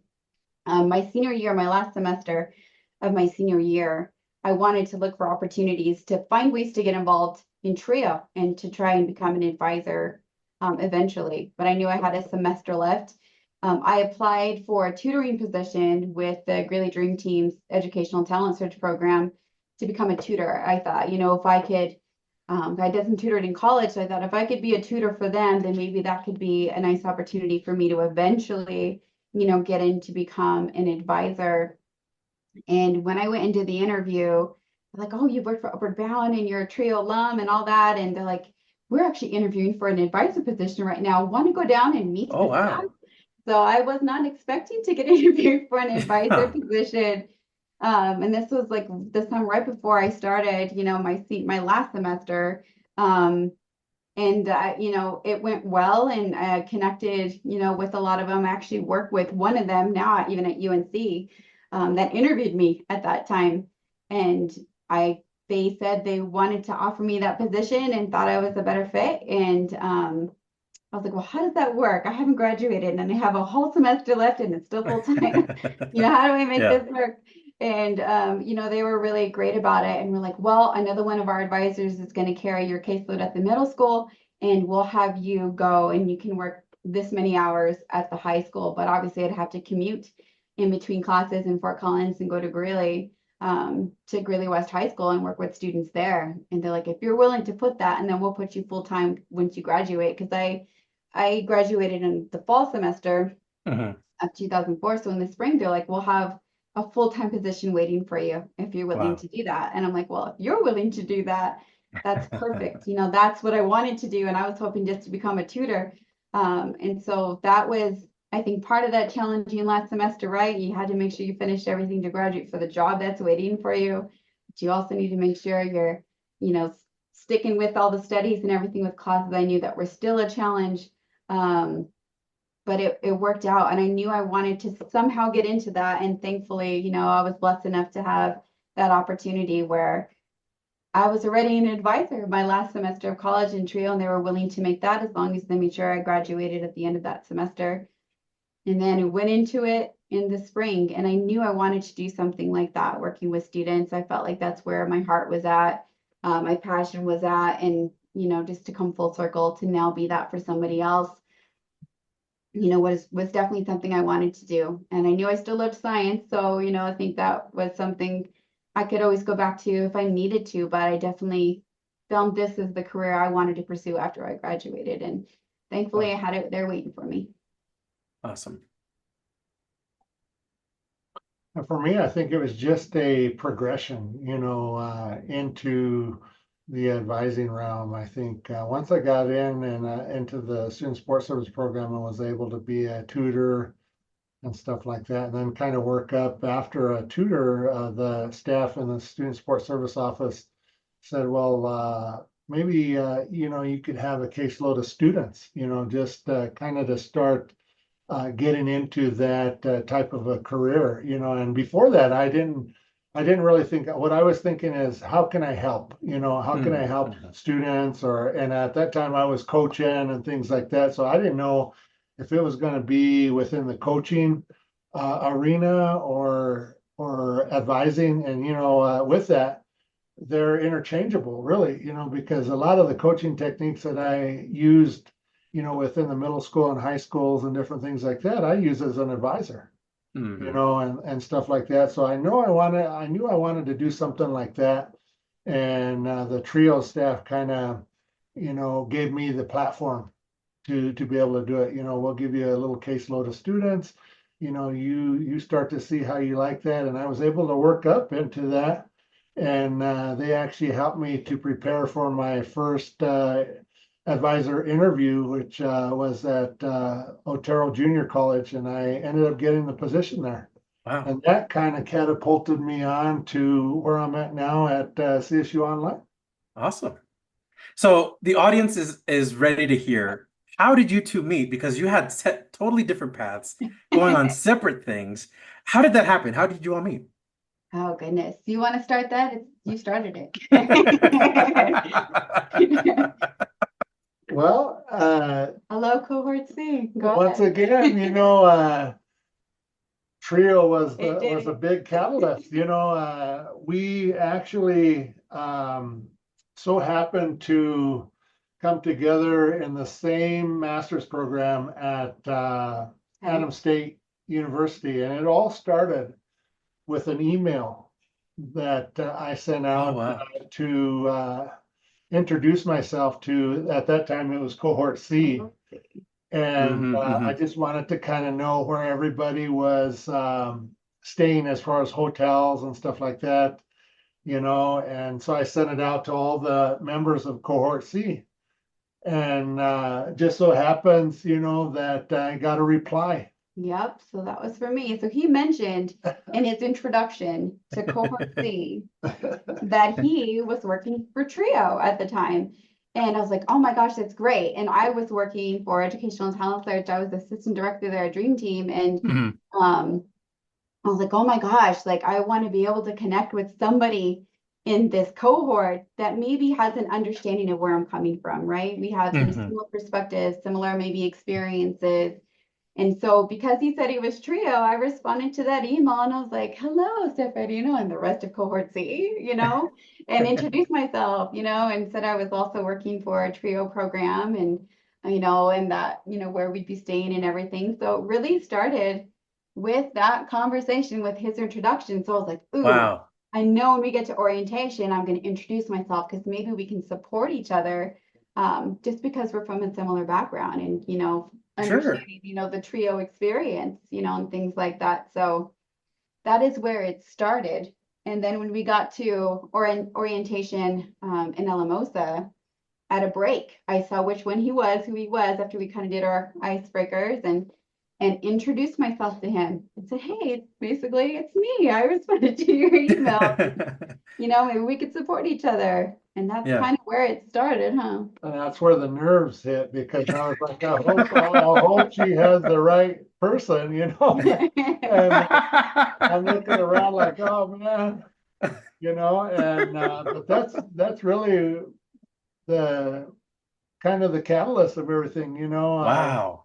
that introduction and that, and then from there it was kind of like, well, how could I talk more with her, being that I'm coming from Lahana, Colorado, and she's coming from Fort Collins, and that 5 hour ride there. And then, well, when we get back to reality in Lahana and Fort Collins, how can we continue the conversation?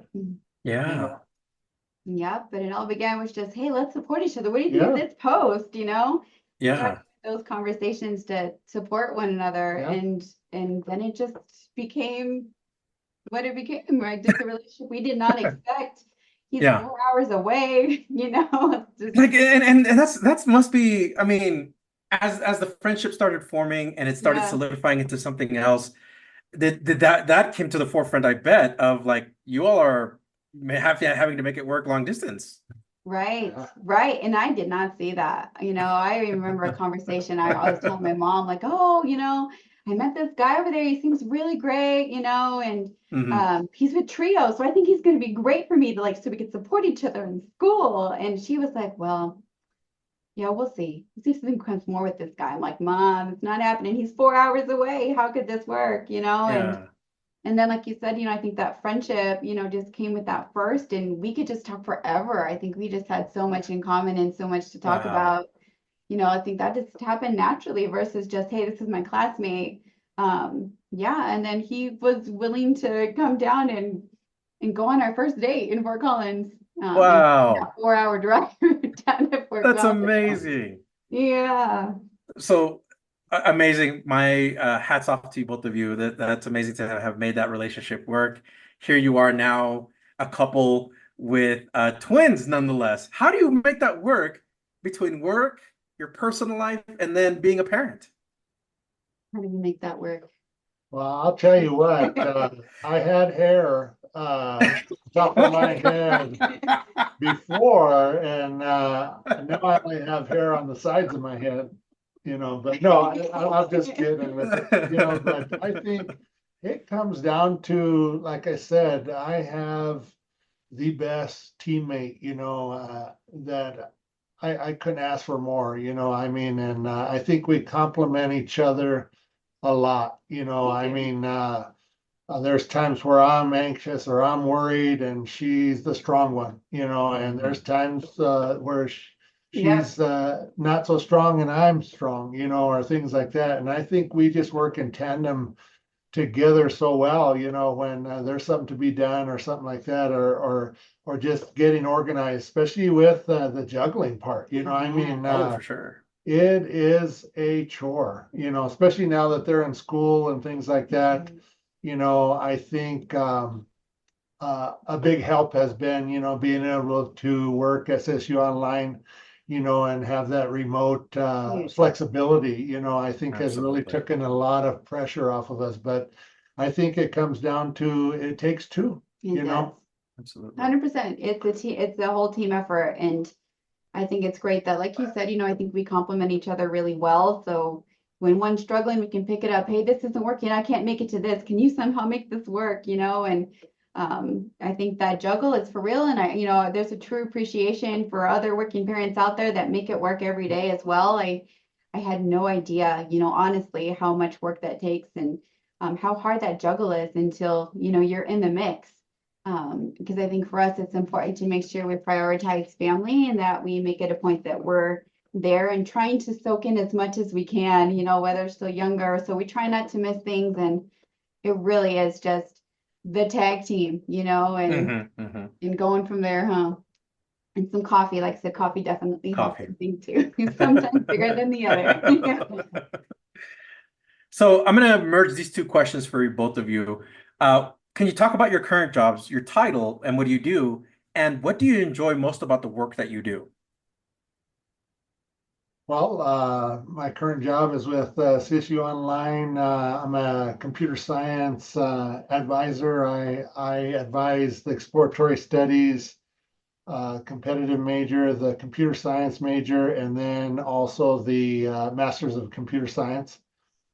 And I think the thing that I love about the job is just being able to connect with a broad student base. With a lot of the caseload that I have, they're from all over the United States, and not only the United States, but other countries as well, and just to be able to connect with so many different students and be a resource to them, I think is really neat. I think with advising positions that I've had before, you had your select groups and stuff like that, and with being online now, it's just you're being able to be a resource for so many different students outside of the scope of just the institution, that you're in, or the local student base.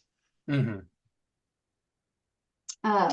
For me, I am a success coach and advisor with the SOAR office at the University of Northern Colorado.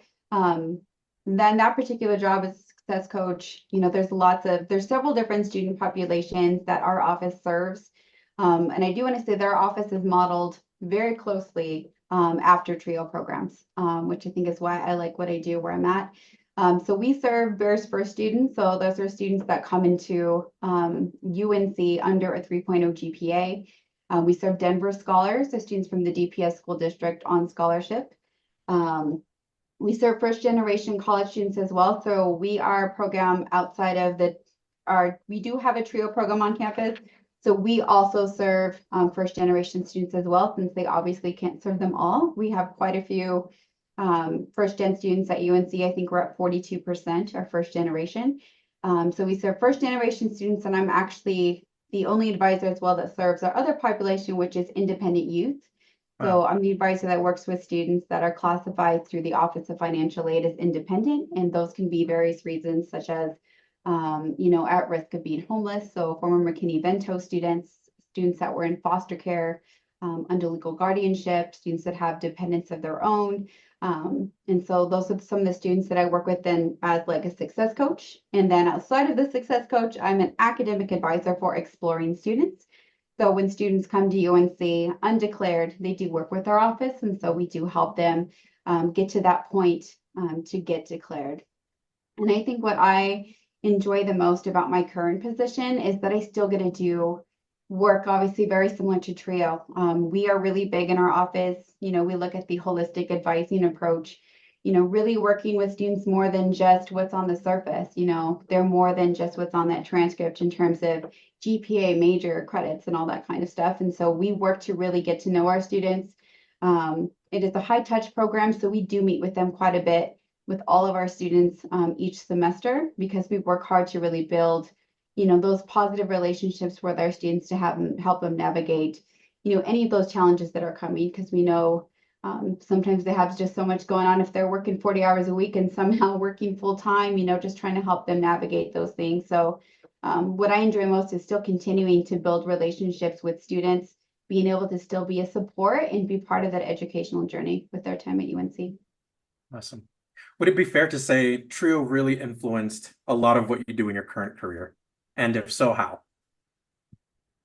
100%. It definitely influenced what I do. I think it's the approach that I use now in this position. It's the same approach, that I used when I first started working, with TRIO. I think it's really seeing a student as a person and as the whole of who they are. And I think that's a big, part of how I go about approaching supporting students. And it's the TRIO, it's the TRIO background, I think, and I think what's so awesome as well in our office is we have a lot of other staff members too, a good number that are either also they were in a trio program or they have worked for trio. So it's nice to have a lot of those similarities to understand, how we really serve students. And it's definitely the trio way. I'll echo that. I think Trio introduced me to my career path. And not only that, but has impacted it, like Melinda said, with a lot of the stuff we do as advisors, it's a lot of that support that we got. And I think the big thing, is the holistic approach to the student. Yes, there's going to be issues with academics and stuff like that, but you also have to encompass the personal, and things Absolutely. like that, because there are Absolutely. a lot of obstacles and anxious moments to deal with the personal side, and a lot of times that kind of seeps into the academic success, so with a lot of that, that's what I seen in the trio program is if they can take a little bit of the nervousness away from you on the personal side, your academic success will increase. Absolutely. Two-part question for both of you. What advice would you share with pre-college students, either Upward Bound Talent Search Gear Up, or students that are currently in college, that are McNair Student Support Services or Educational Opportunity Centers? I think with both of those, demographics, I think utilize the resources. If you're a part of those programs and stuff like that, get involved. Utilize those mentors and things like that. And I think that's the biggest thing. The involvement piece, because I think with that involvement piece, it opens doors, even with networking and things like that, whatever trips they have, in those programs, take advantage of them, because you never know, you may stumble upon something that may catapult you into the career path that you may not have even realized. Absolutely. Good advice. Yeah, I would definitely, echo a lot of that. I think, for pre-college students, make the most of those opportunities for sure. Like I said, Trio had a huge impact on my experience, in the pre-collegiate time that, I was working then with Trio as a student. I think that really definitely helped so many things. And it's because I felt like I really took advantage of those resources. I got excited about it. I knew I had a place to go to ask questions. And I would tell them, don't be afraid to ask questions. Make the most of those opportunities. You're going to get out of it what you're willing to put into it, and it's there for you. So take advantage of that. And I would say for, college students, it's okay if your path isn't straight. I think to get to that goal, because I think there's certain things in life that we can't control. And there's certain things where you're like, hey, I think my passion has changed. And I know, speaking for myself, I had a whole nother, plan, I think, lined out, but I think being open to opportunities and making those connections while you're in college, make the most of those. You never know where they're going to lead, and be okay if your path isn't straight, whether that's through challenges or obstacles that come your way, or if it's an opportunity that changes your view on something, to know that that's okay. It doesn't have to be a straight path. And most of the time it isn't, for Right. most people, and that's okay. What's important is where you're going to end up getting, where you're going to be eventually. So give yourself some grace and be okay with that sometimes, to be okay that that path isn't that straight. Absolutely. On the flip side, what advice do you have for trio professionals across this country, trio professionals that may be listening to this podcast?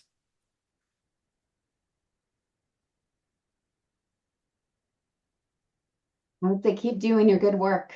Continue to advocate for your students and find ways to support them. The work is important. And I think that's the biggest thing that I want to share is, what you do obviously has impact. We're products of that. And so I'd say continue to do that. Don't get discouraged, when things, I think, get challenging. And just keep up the good work, because we know that Trio works. And I think just keep learning, keep evaluating, the student caseloads that are coming in, and continue to adapt, advising toolboxes. I call them toolboxes because, now you're starting to see a lot of mental challenges and things like that, and us as a professionals, just to continue to update those toolboxes, with the different changing obstacles that are coming. Absolutely. So these next two questions are going to be a little bit rapid fire, not like rapid fire, but just quick, right? What is one word you would use to describe yourself? Passionate, I would Passionate. say. Yes. And I think it's because that's something that's more important to me now than I think it is with like, the driven to be whatever. I think that's a change for me. I'd say passionate because I feel like I put my heart into whether it's family in the personal realm or whether it's, in the work that I do. I feel like that's where, I put my heart and put it into that. So that's what I said. Wonderful. Passionate. I like that. Seferino? Man, one word. Oof. I would say meticulous. Meticulous. I Okay. think I like just that. really in tune to details and stuff like that, and really uh, looking to put everything into something, to get the outcome. Wonderful. What are current forms of entertainment that occupy your time? So when you're not taking care of kids, when you're not when you don't have to work, when you're just enjoying time for yourself, what is forms of entertainment that you're consuming currently? Is it books, podcasts, TV shows, movies, games? I think I have shows. So there's You have definitely shows. different shows. I think there's like even for both of us, I think there's kind of a schedule, during the week, like, ooh, tonight we have this. And I think that's kind of a nice way for us to unwind. And it's usually after the kids are put down for bed, the prep has already happened, for the next day. The dogs are back inside, all those different things. But I think, there's different shows. I also love like, listening to music and discovering new artists. So I'm really big with like that kind of thing too, as something to keep myself entertained. So like my cousin and I are notorious for doing that. Hey, did you check out this artist? Listen to him. Tell me what you think. So I think discovering new music is something too that I enjoy to pass. I got to follow up. So what are your TV shows and who are the artists? TV shows. Oh man, I don't know. Like some of them, I don't know if I'm going to be embarrassed by it or not. Like those guilty pleasures, Oh, for sure. You got to have your guilty pleasure TVs. Right? Yeah, the reality. Absolutely. Right. Let's see. Let's go down like the days of the week. What do we watch? I think Yellowstone is a big one. We definitely watched Yellowstone. Okay. Yellowstone. Yeah, I heard that one's pretty big. And waiting for that to come back. We'll see if it's gonna do this justice here at the end of that season. Cobra Kai. And Cobra Kai. Yeah, Oh, right on. Yeah. I love it. The nostalgia of some of the things they have on there, I think is fantastic. Cobra Kai. What else do we watch? A lot of medical shows. Yeah, we watch medical shows. Dr. Pimple Popper. Yes. Dr. Pimple. Oh, is that a TLC or one of those? Yes, TLC. Wow. They also have My Feet Are Killing Me. That's another doctor one. Take Out My Tumor. Take Out My Tumor. Oh my gosh. Yeah. I think the medical had Wow. She cracks like back. She's the. Yeah. There's another one. It's just about any medical show on TLC. I feel like we definitely watch all those. We like Outdaughtered, which is on TLC as well, and they have quintuplets, and so it kind of just follows. Yeah, all female quintuplets. Yeah. And so we watched them, I think, for a very long time because this is like, well, we have two, and they have got a lot more than us, so we got this. Right. What else? I think, and one other thing is any sporting type. Right now, it's the Olympics. Right. The Olympics. Yes. Yes. And we're ready for football. So we like Hard Knocks is a huge one for us too. So we watch all the pre, the during, all that kind of stuff for Hard Knocks for football. Wow. Football is on here once that starts. That is what we watch on Sundays. So it is all football all the time. And then when the Nuggets play, that's the next thing that's on there. So Yes, sports are huge Yeah. in this house, and the kids are getting into it as well. So that helps Awesome. as well with that. Mhm. Anything Okay, else to again. add on there, Sefer? Oh, sorry, go ahead. Oh, and also kind of my guilty pleasure is playing Xbox One. An Xbox person. 24, and I also have Red Dead is on there too. That's a new. Well, it's not new. It's going to be new for me when I start at Red Dead Redemption 2, and Wow. it's a kind of a set in a Western type and stuff like that. I like those games where you can kind of go with those maps and go to different places and explore and stuff like that. Yeah. Absolutely. Well, I want to thank both of you for being on the Let's Talk Trio podcast. I hope we could do this again soon. You two were amazing to have a conversation with. Yes, thank you so much. Appreciate having us. Yeah, thank you for having us. This is something near and dear to our hearts, so we just are so excited to be able to be on this podcast. It was an honor on this end. So we have a tradition, y'all, on the Let's Talk Trio podcast where we have the guests sign off. Do y'all care to do the honors? Most definitely. So hi, this is Melinda and Gurule, and I am a success coach and advisor at the University of Northern Colorado and former Trio staff. Thanks for listening to this episode. Hey, this is Seferino Gurule, and I am an advisor for Colorado State University's online computer science program. We appreciate you listening to our episode. Trio works. Those were our guests, Melinda and Seferino Gurule. Thank you both so much for being on the podcast and for sharing your trio story. Remember, if you would like to be on the Let's Talk Trio podcast or know a staff, advocate, participant, or alumni, send us an email at letstalktrio@gmail.com. That email again is letstalktrio@gmail.com.